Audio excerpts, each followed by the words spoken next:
So for me, in my opinion, I just feel that factoring this without using the answer options is probably the easiest approach. Now, depending on your level of comfort with factoring, you may want to visit my optional factoring trinomials masterclass that I've given you access to under the week number 6 assignment, where in this 20-minute video, I explain how to factor trinomials that are type 1, which is actually the scenario we have in this problem we're about to look at. And then this is a 29-minute video about how to factor trinomials type 2. Really good stuff for feeling comfortable with your algebraic skills as it relates to factoring, which is so critical. So something that you'll see when I describe it in that video is I take kind of a backwards approach. And what I mean by that is I'm going to look at this by saying, what two numbers multiply to 14 and have a difference of 5? Well, the two numbers that do so, we know that 1 and 14 multiply to 14, 2 and 7, 3 doesn't work, 4 doesn't work, 5 doesn't work, 6 doesn't work.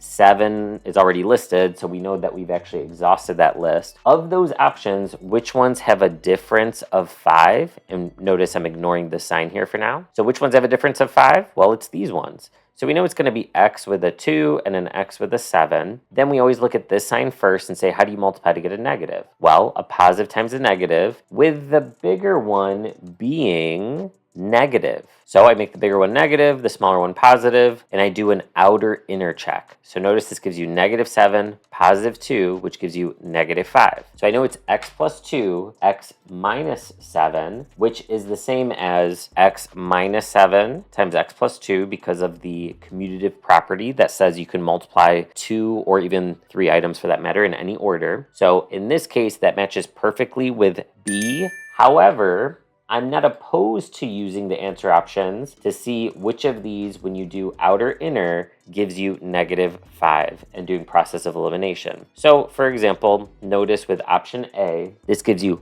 positive 1, negative 14. That gives you negative 13, not negative 5. So we can eliminate it. We already established that option B gives you positive 2 and negative 7, which is negative 5, so it's definitely still in the running. We know it ends up being the right answer. This gives you positive 7 and negative 2, which gives you positive 5, not negative 5, so we can eliminate it. And then finally, this one, positive 14 and negative 1 gives you positive 13, which again is not the correct answer, leaving us with option B.